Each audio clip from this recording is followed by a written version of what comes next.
Hello everybody, Jose Rodriguez here. I'm going to talk about priming your cartridges. Now, what the heck is that?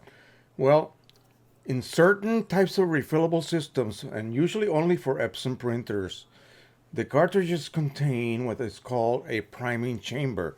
And what that does is basically simulates a siphon. Like when you siphon gas out of your tank for your lawnmower, you have to create a solid loop of fluid that is able to rise up and then deliver ink, in this case, to your exit port of your cartridge. That's where the ink exits. That's what it's called. So you need to establish this siphoning type effect when you first refill those raw virgin cartridges. You get them, you refill them partially, and then you perform an operation that I'm going to attempt to demonstrate here. I don't have any brand spanking new cartridges to do it the way you really should. And this is something that you only really have to do once. You might say, well, I've had to reprime my cartridges, and I'll also explain to you why you have had to do that.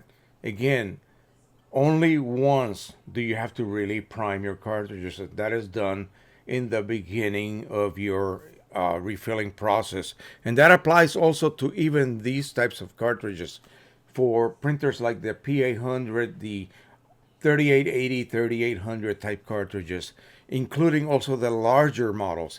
They all have priming chambers. I'll show you how to do that in a second. Now, there are different approaches for each type of cart. Unfortunately, they are also designed differently. Some of them are auto priming, meaning that you don't have to do anything, they just self prime themselves.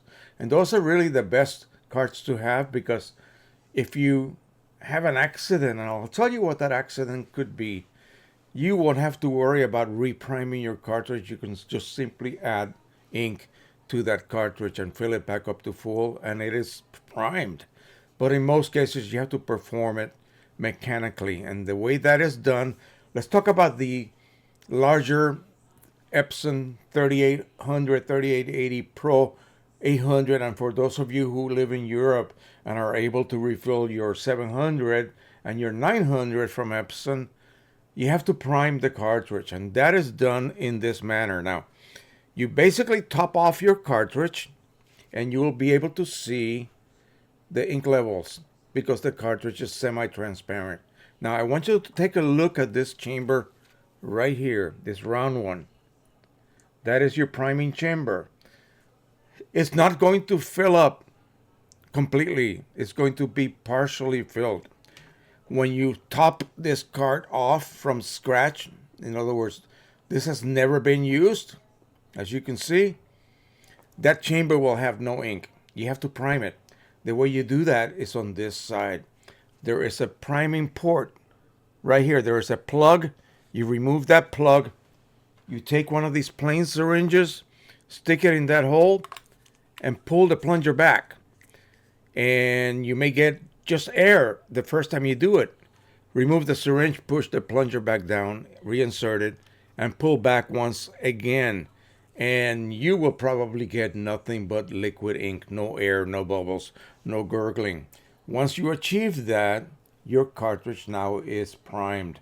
Now, you remove the syringe, you put the plug back into that position right there, and then you go back to your refill hole and you continue refilling your cartridge.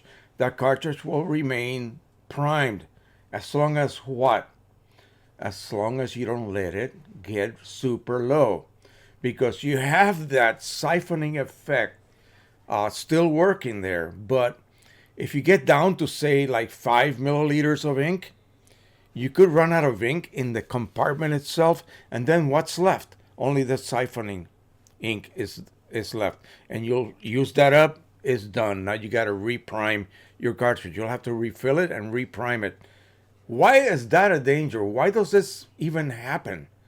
Because the chips on these refillable cartridges are really not calibrated properly. So the chip says you have ink, but the cartridge has actually less ink than the chip is calibrated for. And if you rely on the chip going empty before you refill your cartridge, you will run out of ink long before that. You will run out of ink. Not only will the priming chamber become empty, but your ink lines on a printer such as this will begin to aspirate air, and you don't want that. So this is a pretty serious situation. If you are running these types of cartridges, after you have initially primed them, you never let them go below half. You check them every once in a while. You remove the cartridges, top every one of them off. People get confused as to the relationship between the physical amount of ink and the chip. Nothing to do with each other. You are controlling the physical amount of ink in your cartridge, okay? And you always keep it above a danger level, which is, in my case, over half. So if you see that it's around half, top it off, okay? The chip will be declared empty at some point. You still have lots of ink. You never lost your priming. Okay, you remove the cartridge, top it off again. You're always topping off. Then put it back in, and the chip will reset to full. It has to be declared empty first, and then it will be declared full after you interrupt power to the chip. How? By removing it and then topping it off. Of course, you always want to top it off. Remember, never, never, ever remove the cartridge, look at it, and go, it's okay. I'll top it off later. No, just top it off. You have the cartridge out already. Top it off, put it back in. Okay, you will never lose your prime if you do that. Now, other types of cartridges. These are, of course, stationary cartridges. They do not move. They feed ink via ink lines to your printhead. Now we're going to talk about Epson printers that have cartridges that ride along with the printhead assembly. Those are a different design. I will show you one type. You see this square looking screen? That is a filter basically. And I don't know whether you can see a semi-arc type shape or structure behind that. That's the priming chamber. Those chambers auto prime. All you got to do is fill the cartridge. That's all you have to do. Okay? Again, do not let it run out of ink. The chip indication level wise never matches the actual physical amount of ink in the cartridge. So always keep the cartridge above 50%. That is a standard methodology here. When you're refilling these Epson cartridges, you always maintain above, and I'm saying that arbitrarily, above 50%, so that you're always safe, and me as well. So you take one of these out, or you look, open the lid and look, and you see that they're getting sort of halfway, top all of them off at that point. Eventually, that chip will be declared empty, and of course, you have to then do the process of interrupting power, remove the cartridge, top it off, and put it back in. That will reset the chip. The chip will only reset to full after it has been declared empty, not prior to that. If it's low and you top it off and remove the cartridge and put it back in, it's not going to reset. It only resets after it becomes empty. You will get a recognition error. You take that cartridge out, top it off as always, put the plug back on it and replace it, and it's magically reset to full. That's how it works. So these types of cartridges with that arc, I think you can see it there relatively well right here. See the arc? I cannot do this. There you go. You can see that arc right there. That is the priming chamber. Now you have these older type cartridges that have their own specific type of priming chamber located right here. Again, from the very beginning, when you first get the cartridge, you will have a piece of mylar attached here. I just put a piece of tape for now. And that means that port, that exit port, is sealed. You have a refill plug hole, you have a vent hole. How you do this? You take the refill plug out. I'm going to just add water.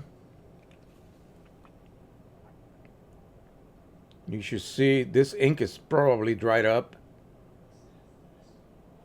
Yeah. Go to about halfway. This would be ink, okay? Ink. At this point, make sure your vent plug is installed. You're going to attach a syringe. Make it a 20 ml syringe so you can actually create a pretty good vacuum. You're going to pull back and let go. And I don't know where you can see, it's actually just water. That chamber is now half filled with water. That's enough. If you want to do it twice, you can go ahead and do it twice.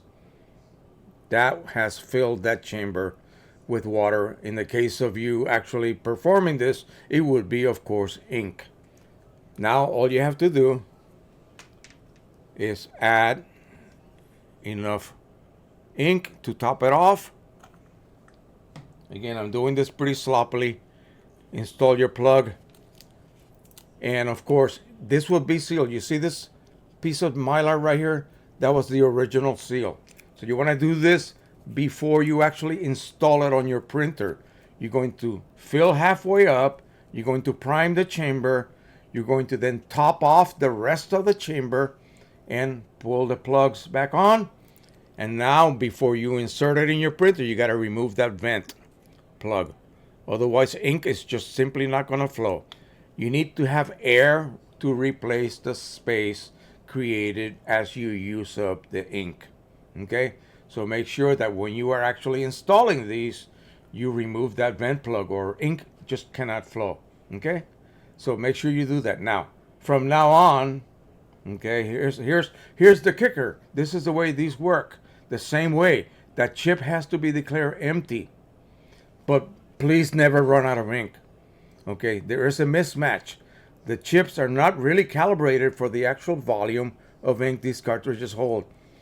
That's just the way it is. So you have to be a step ahead of the game and make sure your cartridges are always above 50%. Simple. If you're always above 50%, you never physically run out of ink and you never lose your prime. Otherwise, you'll have to do what I just did. Tape the port or put bubble gum on it, whatever can seal it, even your finger, and then add ink and then reprime it with vacuum and then top off, and then you're set again. You should be able to run it. All right, so that is it. I hope you understand how this process works. Some printer cartridges do not require priming. They're auto priming. Okay, but then others, you just have to perform that process yourself. If you mess up and you lose your prime for some reason, these are for the art, I believe the the R3000. Again, the same thing. When you install it, there is a chamber in here. You cannot really see it, but you fill it halfway up. You apply vacuum to the fill hole right here, and pull back. Let go of the plunger. That action of creating a vacuum fills that priming chamber up. Okay, it's like when you take the hose, don't swallow the gas, and you put it in your gas tank, and then you plug it, and then you lower it, and you get that siphoning flow. That's what you're performing here. You're creating that siphon so that ink can actually go from this chamber up and down into the exit port and deliver it to your print head. Now, these cartridges are unusual. They have a very unusual type of chip. This chip can be reset after it goes empty simply by pressing this button. You hold it for a few seconds, you let go, and the chip is now reset. What does the button do? It disconnects power to the chip. Very interesting. I like the way they designed those because it makes it so much easier for you. You can actually refill these in place. You don't have to remove them. You have to be careful with overflows and things like that because you're not really looking at the side, the transparent side of the printer. But that means you just really don't have to remove them, and then you just basically reset the chip by pressing that button for a few seconds. Okay? So these are things you have to accept when you choose to refill. Okay? I wish it was a totally foolproof method for everything, but no. Remember, they don't want us to do this. So when we choose to go that route, we have to learn how to do things properly, or you're going to end up with bad ink flow. And in the case of Canon printers, bad ink flow is fatal for your print heads. Not so much for Epson printers. They are a different type of design print heads that they use, and they don't get damaged from not having any ink and you attempting to print. So we'll leave it at that. I hope you guys understood how to do this process. If you ever get to the point where you have to reprime, all you got to do is seal that exit port with whatever you want. I think some of that gummy silicone stuff that you use for holding things down on a shelf in a museum, I forget what it's called, blue tack. You can use blue tack as well to plug it, and it comes right off, and there's no residue whatsoever, or a good tape that will seal that chamber. And then you install the vent plug, and then insert your syringe into the fill plug and pull back, create a vacuum 1 or 2 times. You're done. Add enough ink to top off, put that plug back on it, remove the vent plug, of course, before you install it in your printer. And you're good to go. You're back to having a siphon ink flow.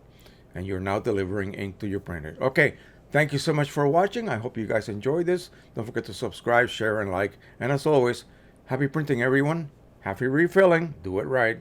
Bye-bye, everyone.